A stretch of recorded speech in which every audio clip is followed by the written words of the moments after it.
Gamers, gals, and my non-binary pals, welcome to Drama and Tweets of the Month. I have basically everything you need to know about drama or news or funny epic moments that happen on Yu-Gi-Oh! Twitter. And if you want to take a look at it, be sure to watch these segments live on twitch.tv/TVButter or catch the recap here. So, let's get right into the news. So, for those of you who were a little bit unaware, for those of you who are a bit out of the loop, Doxxed posted a video called How to Legally Cheat in Master Duel. Now, this was a video that I will not get into because I don't want to get banned. It was one of the videos of all time. There are plays that you can do with Faithful Adventure. You can add cards from your deck to your hand. It has 2 effects. Anyways, Distant Coder decided that he did not super agree with how Doxxed portrayed how Fateful Adventure's effect worked. So he made a video called @Doxxed Duel Meta advocates for illegal play. Do not do this. Was this a questionably titled video? Yes. Was it a questionably titled video by Doxxed? Also yes. Will I comment more about the intricacies of how Fateful Adventure work and the Konami ban penalty system? No. Anyways, this whole scenario happened. We're gonna leave this on the back burner. We're gonna keep this in the back of our minds. Next tweet. After the whole Coder Doxxed legal cheating scenario, guys help, my Duel Links meta coin is crashing. Yes, Doxxed unironically has a fucking cryptocurrency. It immediately tanked after this whole drama, which is very, very funny. I wonder what DLM is even at now. Ooh, that's a tank. That's a tank, dog. Next, there's Chris Lofton talking about a scenario that happened at a Columbus regional. We did fortunately censor it out. Rumor has it that King of the Swamp will not apply its effect to substitute itself as a material in the graveyard today at the Columbus regional. Head judges, the judge's literal name, which has been blacked out. You should probably just delete this thread if we're being honest. I'm good. What happened to Lofton after he posted this tweet? Well, we will see in a bit. Keep this in the back of your head. Oh, also, by the way, the judge just straight up did not rule this. Lofton was just 100% incorrect in saying that a judge said, blah, blah, blah, blah, blah, Among Us. No King Swamp Graveyard. A couple of you guys know that I'm an expert glargeter. I look a lot of advertisements. I love advertisements in the sense of analyzing them. Let's take a look at this advertisement for Master Duel. Is that Dream?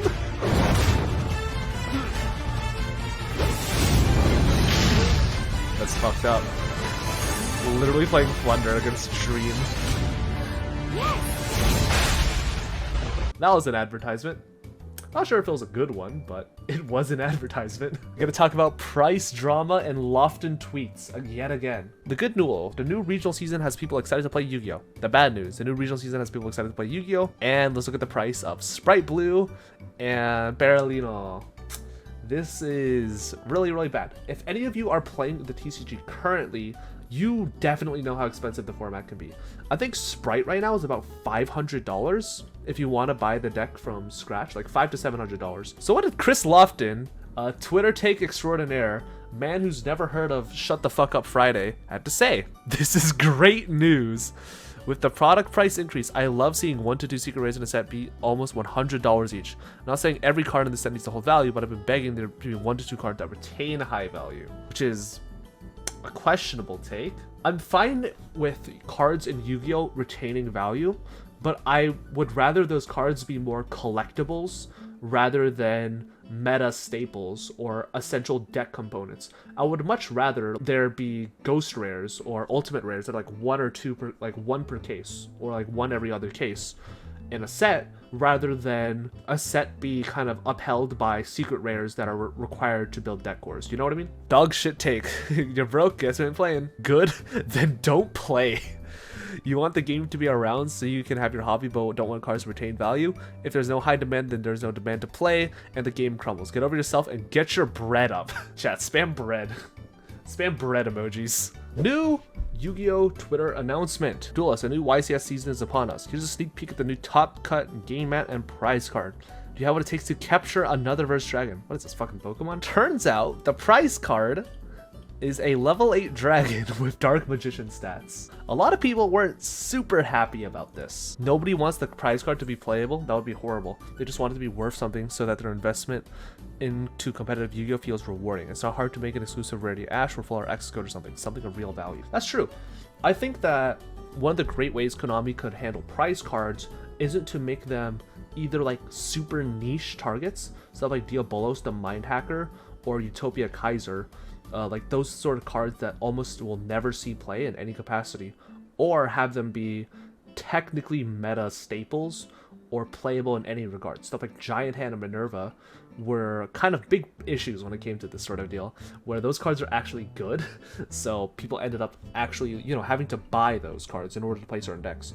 And I think that that's also a bad way to go about it, and I think that alternate arts or full arts or that sort of deal is a great way to go about prize cards. Exclusive rarities, exclusive stuff like that for staple cards or iconic cards, I think that's a great way to do it. Yeah, this is an example of a card that I think is actually great as a prize. Like, it's a trophy and it has like an extremely valuable specific rarity that is actually going to be worth something. But yeah, this is just what I believe Konami should do moving forward instead of, you know, whatever the hell they're doing now. Diamond Dude posted, okay, so after 2 hours of mad ramblings and coding, here are my results. Coding, by the way. Oh, I plugged something into Yu-Gi-Oh Party and I am a coder now. Tier Elements as it stands makes turn 0 window roughly 5.9% of the time. Shizu Tier Elements makes turn 0 window roughly 11.65% of the time. Window is a tunnel. What the fuck did Huclesia mean by this? Anyways, Diamond Dude replied a little strangely, to say the least. I read you the first 2 times and deliberately chose to ignore you, but since you won't take a hint, let me spell it out for you.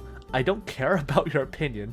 Go bother someone who cares. Fortunately, my posts do not exist to satisfy you. I mean, I have asked you nicely. Since you refused, you leave me no option. Diamond Dude, what the fuck is happening? Why are you posting like you're about to fucking execute someone? Like, Huclesia's kind of being like a dipshit, but like, like what kind of response is this? They're just eating the bait like there's no tomorrow. Nerd Factor swinging in from left field. Okay, but do you have games on your phone? I need to know. Funny thing is, as a kid, I actually used to ask that. That was the worst part. At the European Championship, there was a Time Wizard event for GOAT format, which is pretty interesting. It is the most popular alternate format. However, Konami decided to have the ban list include Cybernetic Revolution. It's a little interesting because Cybernetic Revolution includes Cyber Dragon, which kind of ruins the game. There was Cyber Dragon, there was like Last Will Cyberstein. It was basically hell on earth. I'm pretty sure nobody even played it. I'm pretty sure like everyone looked at this and like nobody bothered to register, which is so funny. So for those of you who may not be aware, some of the deck lists at the European WCQ decided to play a very special version of Sprite that decided to main deck Mystic Mine, as well as beat Cop from the Underworld, because most decks are only playing 1 out to the Mystic Mine. And Beat Cop, guess what? It protects your Mystic Mine. Beat Cop plus Mystic Mine was not the innovation I wanted to see. Mad emoji. Gavin Verhey. He is one of the Magic designers. He saw this, that Mystic Mine was trending. Mystic Mine is trending? Did we discover some amazing new mine? Wait, it's a Yu-Gi-Oh card? Okay, now I'm curious. Googles it. Now I understand why it's trending. You know what's bad? When a Magic designer looks at one Yu-Gi-Oh card and is like, that explains it. Next tweet. Okay guys, but with all due respect, how are you not prepared for mine at this point? It's a little ridiculous to not have a well thought out plan when entering a tournament. All I'm gonna say is that if Jesse Kotton enters like a regional or a YCS and people ask him why he didn't top, and he's gonna be like on Twitter, oh, it's because I lost a Mystic Mine, he's gonna get clowned on forever. And that's what a lot of people did, especially Ava Lise. Okay guys, well, with all due respect, how are you not prepared for women at this point? Yu-Gi-Oh players not knowing how to interact with the opposite sex. Challenge. Jesse Khan, I hope you are main decking 9 Cosmic Cyclones. Minor drama. There was a little bit of additional drama regarding everybody's favorite dueling book judge, Coder. Again. So, for those of you who don't know, there was a bit of a sussy Sunday scenario when it came to the Duelist Cup. Gara basically... Some people got upset with this method of behavior, which includes Duel Links Entertainment, who in a video, he kind of rips into Guerra, saying like he's not a skilled duelist, and he could not have achieved this without the crossplay exploit, and he banned him from future Duel Links Entertainment tournaments. I do believe that that was like a little bit unnecessary, but what was definitely unnecessary was how Kotton kind of decided to react to DLE's take. But let's see what Kotton says. Hopefully Kotton offers some insight into his perspective of the scenario.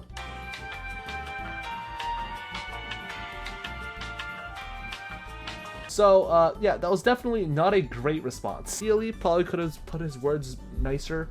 Kotton definitely could have put his words nicer. Fortunately, there is a silver lining. After a call with Farfa and Nebby team and milking this for drama for another week, DLE have spoken with Kotton in private. They understood each other's sides, and Kotton apologized, and Rai accepted the apology, and all is good. All is good in Kotton land.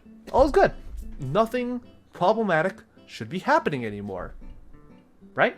The NSW police force. Early this month, officers from Fairfield Police Area Command commenced investigations into the alleged large-scale distribution of illicit drugs, averaging about $800,000 worth of product. Wait a minute, what are these? Wait a minute, are they packaging cocaine in Yu-Gi-Oh packs? Hey, what are you trying to pull from Lightning Overdrive? I'm trying to get a lightning storm. What about you? What's a lightning storm?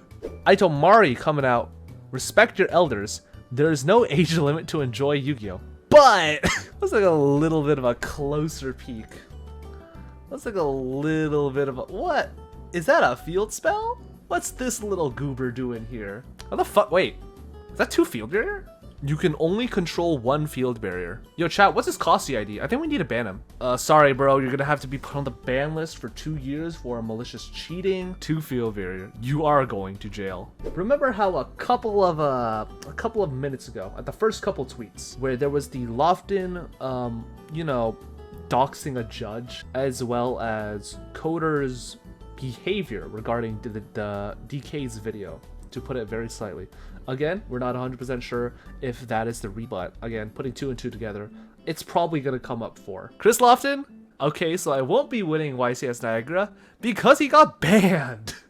He got banned for a year, from August 31st to 2022 to 2023 for unsporting conduct severe. Then, Kotton got banned. Unsporting conduct severe. While we do know the reason for why Lofton was banned, Lofton basically just fucking posted the full email saying that he was banned for blah blah blah blah blah. It's just really funny that Konami kind of decided this was the best course of action in how to treat its content creators. I definitely do not think that Konami handles bans and ban appeals in a great way, and I hope to see that change. Konami, if you're looking for a community manager, if you're looking for somebody to join your penalty team, I am here. Hire me. StevieBlunder.com for my contact information. Come on, Konami, just contact me. I'm available for work. I'm happy to serve at Konami HQ. I am waiting. And that's it. That's all the drama of the month. Finally, we have completed every drama. We did it. Very, very proud of us for making it through that slog of Twitter content. I had to document this for like a month. It was hell. Anyways, if you want to catch these segments live again, check it out on twitch.tv/StevieBlunder, and be sure to tune in for next month's drama. See ya.